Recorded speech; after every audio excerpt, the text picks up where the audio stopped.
Welcome from once again to another video. हा video खूप महत्त्वाचा आहे। या व्हिडिओमध्ये आपण वर्ग 9वी 10वी 11वी 12वी वर्ग 1 ते 5 आणि वर्ग 6 ते 8 साठी जाहिरात बघणार आहोत। ठीक आहे। आता याच्यामध्ये सगळ्यात महत्त्वाचा माझा हेतू काय होता की जे अभियोगधारक आहेत त्यांना हे समजायला सोपं जाईल की पवित्र पोर्टलवर कोणकोणत्या ठिकाणच्या जाहिराती येतात आणि ते सुद्धा विदाऊट इंटरव्ह्यू। ठीक आहे। आणि सगळ्यात मोठी जी संस्था असते ती आहे रयत शिक्षण संस्था सातारा। आता ही जर संस्था बघितली तुम्ही तर अशा खूप साऱ्या संस्था आहे, स्वामी विवेकानंद संस्था आहे, शिवाजी शिक्षण संस्था आहे किंवा बाकीचे इतर संस्था आहेत, त्यांची नावं तुम्ही पवित्र पोर्टलवर बघाल। आणि ही एक संस्था आहे रयत शिक्षण संस्था, ठीक आहे, साताऱ्याची। आता इथं काय बघा, यांनी काय केलंय, पवित्र पोर्टलवर ज्यावेळेस पदभरती करायची होती त्यावेळेस त्यांनी जाहिरात दिलेली होती। ठीक आहे। पवित्र पोर्टल पदभरती जाहिरात संदर्भात त्यांनी जाहिरात दिली। संस्थेचं नाव तुम्हाला दिसते इथे आणि डेट इथे तुम्ही डेट सुद्धा बघू शकता, बाकीच्या गोष्टी सुद्धा बघू शकता। ठीक आहे। आता मी तुम्हाला ही जी जाहिरात आहे ना ही व्यवस्थित समजून सांगतो। अशाच प्रकारची जाहिरात वेगवेगळ्या संस्थेच्या येतात ज्या विदाऊट इंटरव्ह्यू किंवा विथ इंटरव्ह्यूसाठी असतात। आता ते विदाऊट असेल किंवा विथ असेल तर हे जाहिरातीमध्ये मेन्शन केलेलं असतं। ठीक आहे। आता आपण थोडक्यात जाहिरात बघूया। इथे काय दिलेलं आहे बघा, रयत शिक्षण संस्था सातारा या व्यवस्थापनाच्या शाळेमध्ये खालील नमूद केलेल्या पदासाठी आवश्यक शैक्षणिक व व्यावसायिक अर्हता धारण करीत असलेल्या व पवित्र प्रणालीत नोंद केलेल्या पात्र उमेदवारांकडून ऑनलाईन पद्धतीने अर्ज मागवण्यात येत आहे। म्हणजे तुम्हाला काही अर्ज गिर्ज करायची आवश्यकता नाहीये, फक्त तुम्ही काय करायचे, तुमचं रजिस्ट्रेशन पवित्र पोर्टलवर झालेलं आहे तर ही जाहिरात त्यांनी पवित्र पोर्टलवर अपलोड केली होती। ठीक आहे। आता इथे आपण एक वन बाय वन एक एक गोष्ट समजून घेऊया। इकडे बघा, इकडे हा जो तक्ता आहे हा तक्ता आहे कशाचा, हा तक्ता आहे प्रवर्गाचा, म्हणजे अनुसूचित जाती, अनुसूचित जमाती पेसा, विजा, भज, ब, भज, क, भज, ड, इमाव, विमाप्र इत्यादी। ठीक आहे। आणि खाली ओपनच्या सुद्धा असणार आहेत, खुल्या प्रवर्गाच्या। तर अशा प्रकारे या सगळ्या गोष्टी आहेत। एका साईडला तुम्ही बघितलं प्रवर्ग आहे, बघितलं प्रवर्ग ईडब्ल्यू सुद्धा आहे, खुला सुद्धा आहे। ठीक आहे। आता वर बघूया, एका साईडला इकडे समांतर आरक्षण आहे। कसं बघा, जे आपण सांगितलं होतं की बा प्रवर्गानुसार तर आरक्षण असतंच, समजा हे जे आहे आपण बघितलं ते, पण इकडे बघा महिलांसाठी 30%, माजी सैनिकांसाठी काही अंशकालीनसाठी, प्रकल्पग्रस्त, भूकंपग्रस्त, खेळाडू यांच्यासाठी, आणि मग बाकीच्या ज्या काही उर्वरित जागा आहेत तर त्या असतात समांतर आरक्षणाव्यतिरिक्त उर्वरित पदे।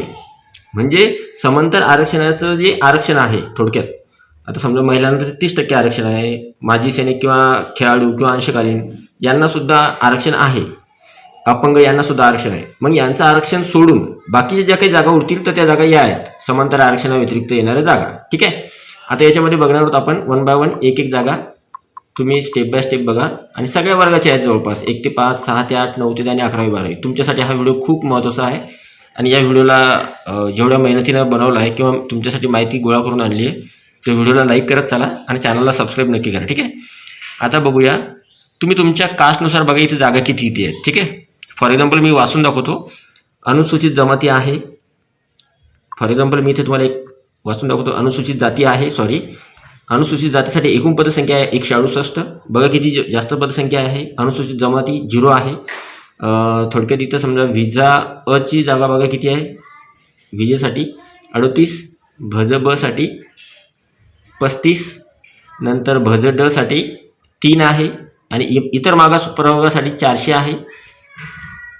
आपण थोडं खाली येऊया, इकडे बघा खाली अजून ओपनवाल्यांसाठी त्यांच्यासाठी किती जास्त असतात। विमाप्रसाठी किती आहे 0, ईडब्ल्यू साठी किती आहे 92 आणि खुल्या प्रवर्गासाठी आहे 352। अजून चकित होऊ नका, अजून आकडेवारी बघा किती आहे, एकूण टोटल आकडेवारी बघितलं तर तुमचे जे आहे विश्वास बसणार नाही। इथे एक गोष्ट सांगितलेली आहे, दिव्यांग जे आहेत, दिव्यांग बांधव म्हणजे जे अपंग असतात त्यांच्यासाठी 4% आरक्षण आहे। ठीक आहे। त्याच्यामध्ये प्रकार आहेत, काही प्रकार कोणते बघा, अस्थिव्यंगासाठी काही जागा अस्थिव्यंगासाठी आहेत, काही जागा कर्णबधिरसाठी आहे, अंध किंवा अल्पदृष्टीसाठी, ID साठी, MD साठी जागा सुटलेल्या असतात, तर एकूण 32 जागा त्यांच्यासाठी आहेत। ठीक आहे। आता अजून खाली जाऊया। ठीक आहे। आता इथे बघा एक गोष्ट सांगायची मला तुम्हाला, इथे एक गोष्ट आहे काय की एकूण आकडेवारी किती आहे, रयत शिक्षण संस्थेची मागच्या वर्षी पदभरतीमध्ये आलेली किती आकडेवारी आहे, तर रयत शिक्षण संस्थेची मागच्या भरतीमध्ये आलेली पदसंख्या जी आहे ती आहे 808। म्हणजे एका संस्थेची आकडेवारी किती आहे? 808 पदं आहे, म्हणजे 800 पदसंख्या आहे एका नुसत्या अवघ्या रयत शिक्षण संस्थेची. आता यावर्षी सुद्धा या संस्थेच्या जागा येतील, पण किती येतील काय येतील ते सांगता येत नाही हा. पण दुसरी अजून एक महत्त्वाची गोष्ट सांगतो की इथं काय झालं होतं, कोर्टाचा थोडाफार इश्यू आला होता की या मुलांना थोडी जी नियुक्ती आहे ती थोडी उशिरा मिळाली होती, हे सुद्धा तेवढंच खरं आहे हा. तर मग संस्थेवर तुम्हाला एक गोष्ट लक्षात ठेवा, इथे काय आहे की मी तुम्हाला आता जागा दाखवतोय. 808 जागा आहेत की नाही, तर कोणत्या वर्गासाठी आहे आणि कोणत्या सब्जेक्टसाठी आहे, विषयासाठी आहे, कोणत्या माध्यमासाठी आहे ते दाखवतो. ठीक आहे, की तुम्हाला कळालं पाहिजे की अशी एखादी संस्था असते का जिथे इंटरव्ह्यू घेत नाही, विदाऊट इंटरव्ह्यूच्या जागा असतात का? तर असतात. रयत शिक्षण संस्था, स्वामी विवेकानंद संस्था, शिवाजी शिक्षण संस्था. आता इथे बघा मी तुम्हाला जागा दाखवतो, 808 जागा दाखवायची तुम्हाला. तर पहिली जागा ज्या आहेत, काही जागा आहेत मराठी मीडियमसाठी. इथं मीडियम आहे मराठी. नंतर वर्ग 1 ते 5 साठी आहे. त्यांचं पे स्केल किती आहे. नंतर अनुदानित आहे का, तर अनुदानित आहे, एडेड आहे. विषय कोणते, ऑल सब्जेक्ट. शिकवण्याचं माध्यम कोणते, मराठी माध्यमाचं आहे. पात्रता काय लागणार आहे ते दाखवलं, 12वी. आणि सोबत तुम्हाला तर माहिती आहे 12वी लागेल, आणि सोबत डिप्लोमा, DED DTED असेल तर, आणि TT पेपर क्रमांक 1. किती पदसंख्या आहे, पदसंख्या आहे 107. ठीक आहे, आता खाली येऊया. 107 पदसंख्या गेली 808 पैकी. आता पुढे बघा, दुसरा आहे मराठी. ठीक आहे, आणि हा विशेष तुमच्यासाठी आनंदाची बातमी आहे की मी तुम्हाला याच जागेवर, या 808 जागेवर कोणकोणत्या उमेदवारांची निवड झाली ते सुद्धा दाखवणार आहे, आणि किती मार्क्सवर झाली ते सुद्धा दाखवणार आहे दुसऱ्या व्हिडिओमध्ये. ठीक आहे, हा व्हिडिओ जास्त मोठा, एकाच व्हिडिओमध्ये घेतला असता सगळं तर खूप मोठा झाला असता. माझा प्रामाणिक हेतू फक्त तुमच्यापर्यंत हा आहे की तुमच्यापर्यंत रियालिटी पोहोचवणे, की काय काय गोष्टी शिक्षक भरतीमध्ये होतात त्या. आता 2-4 जण खाली येतात, घाणेरडी कमेंट करतात, त्याच्या 2-4 जणांकडे मी लक्ष देत नाही, त्यांना इग्नोर करतो मी. पण बाकीच्यांसाठी ज्यांना फायदा होतोय या गोष्टींचा, की बुवा कशा जागा येतात, किती येतात, कोणकोणत्या माध्यमासाठी, विषयासाठी येतात, आपल्यासाठी किती येणार, सब्जेक्टसाठी येणार का, या सगळ्या गोष्टी तुम्हाला कळाव्या म्हणून मी हे व्हिडिओ तुम्हाला तुमच्यासाठी आणतोय. ठीक आहे, आणि तुम्हाला जर व्हिडिओ खरंच आवडत असेल तर खरंच रिप्लाय करा. आणि ते जे कमेंट करणारे आहेत, जे निगेटिव्ह कमेंट करतात, ज्यांना काही गरज नाही किंवा आवश्यकता नाही, तर त्यांच्यासाठी सुद्धा तुम्ही त्यांना रिप्लाय देऊ शकता. ठीक आहे, त्यांच्याकडे काही लक्ष देऊ नका एवढं विशेष. आणि तुम्हाला जर आवडला तरच लाईक करा. ठीक आहे, आता इथं बघा, दुसरी पोस्ट जी आहे ती आहे मराठी मिडियमसाठीच आहे, 6 ते 8 वर्गासाठी आहे. पे स्केल दिलं, अनुदानित आहे. लँग्वेज मराठी भाषेसाठी जागा आहेत. ह्या ग्रॅज्युएशन असलं पाहिजे, डिप्लोमा किंवा ग्रॅज्युएशन असलं पाहिजे, DED किंवा BED, आणि TT पेपर क्रमांक 2 हे तर सगळ्यांनाच माहिती आहे. सोशल सायन्समध्ये हे असेल बहुतेक. हां, मराठी म्हटल्यानंतर जागा किती आहे, 50. ओके, खाली जाऊया.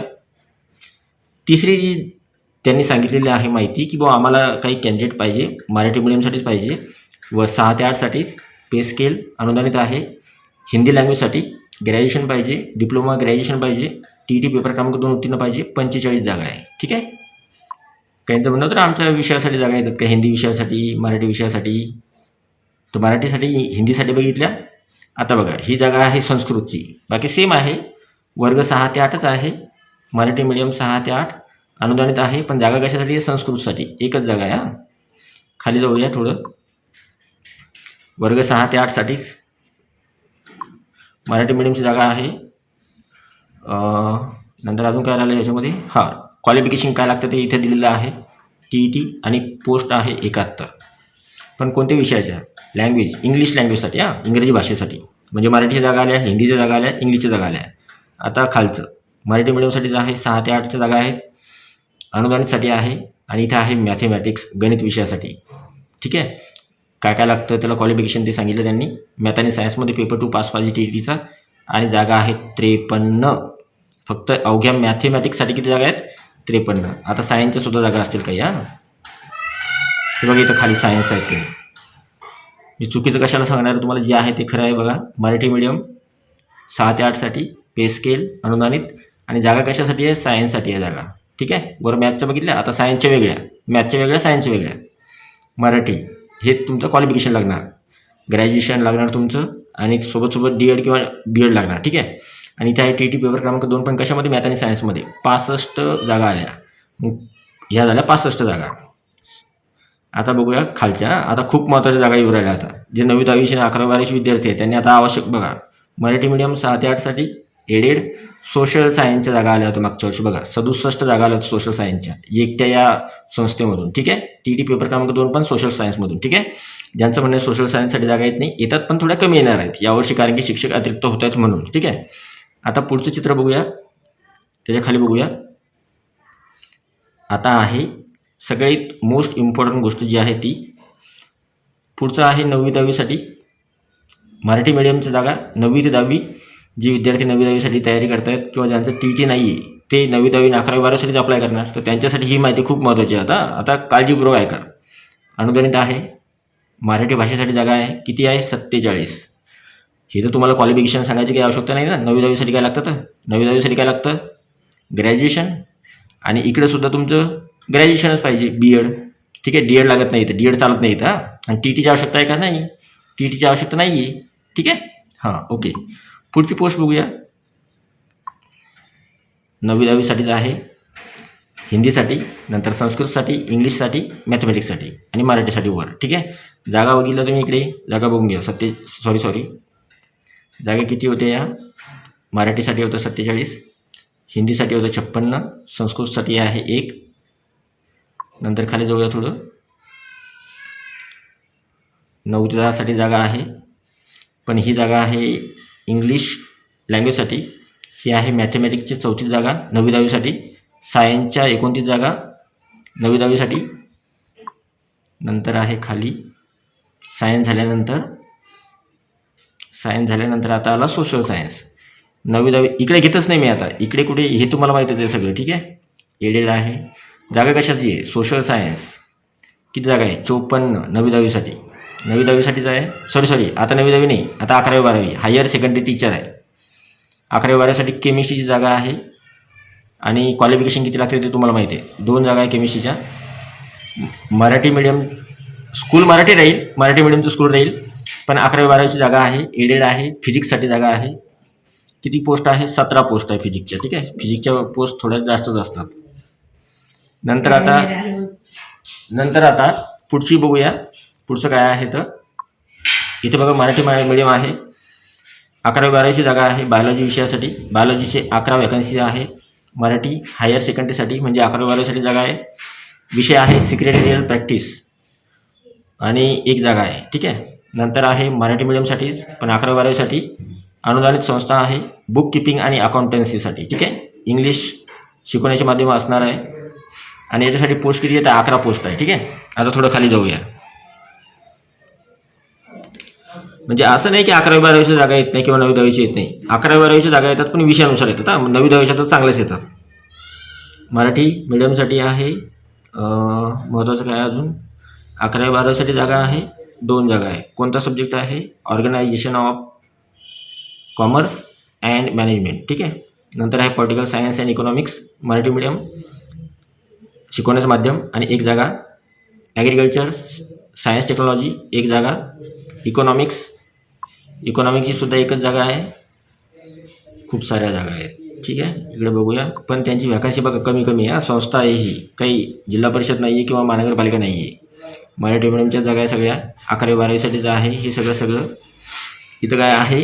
इथे आहे ॲनिमल सायन्ससाठी, ॲग्रिकल्चरल सायन्ससाठी, हिस्ट्री पॉलिटिकल सायन्ससाठी. आणि जागा किती आहे? तर जागा इथे 1 जागा आहे. ठीक आहे, हे दाखवतो तुम्हाला. हे बघा, जागा जास्त नाही आहे पण 1 जागा आहे. ठीक आहे, प्रत्येकासाठी. ओके, जशा वॅकन्सी तिथे आहे की नाही, हे कशावर असतं माहिती आहे का तुम्हाला?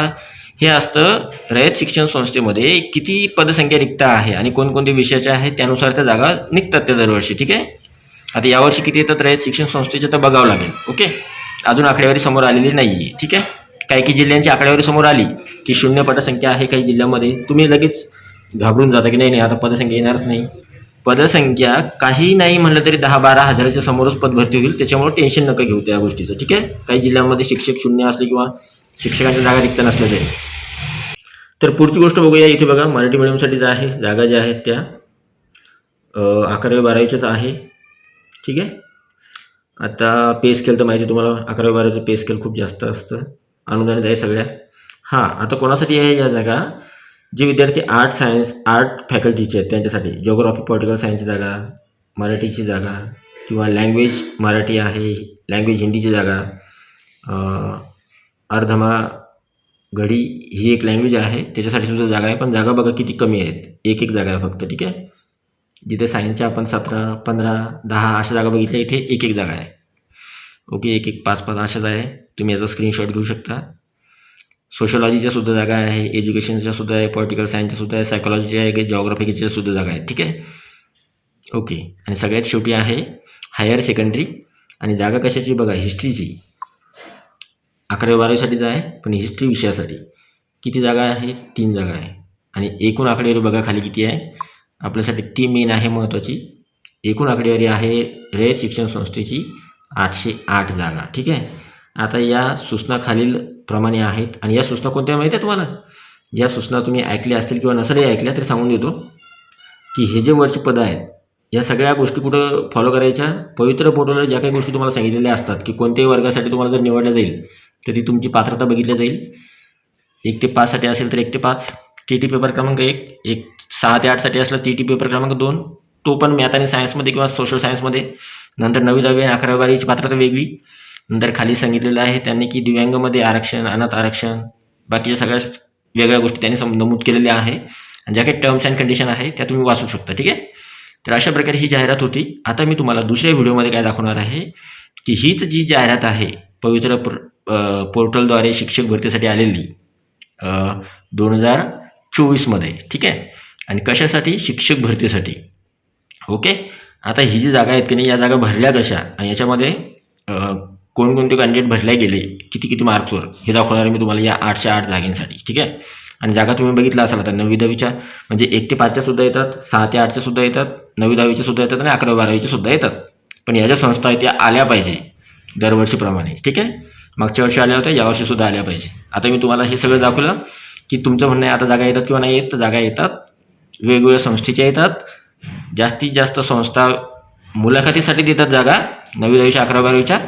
पण काही अशा संस्था पण असतात की ज्यांची जागा विदाऊट इंटरव्ह्यूसाठी असतात. ज्यामधली एक संस्था कोणती आहे? शिक्षण संस्था. आणि आता तुम्हाला मी या व्हिडिओमध्ये एवढंच. ही माहिती तुम्ही व्यवस्थित लक्षात ठेवा. हा व्हिडिओ जास्तीत जास्त शेअर करा. आणि पुढचा जो व्हिडिओ आहे त्याच्यामध्ये मी तुम्हाला मेरिट सांगेल किंवा या प्रत्येक जागेसाठी कोणकोणत्या उमेदवाराची किती मार्क्सवर निवड झाली. ठीक आहे. रयत शिक्षण संस्था सातारा जे उमेदवार 1 ते 5, 6 ते 8, 9वी 10वी किंवा 11वी-12वीसाठी तयारी करतात त्यांच्यासाठी ती खूप मदतगार ठरेल. कारण की आपण सांगितलं होतं 9वी 10वीच्या आणि 11वी-12वीचा कट ऑफ थोडा जास्त जातो. ते तुम्हाला कळेल बघितल्यानंतर. ठीक आहे. Thank you so much. Take care. Bye bye.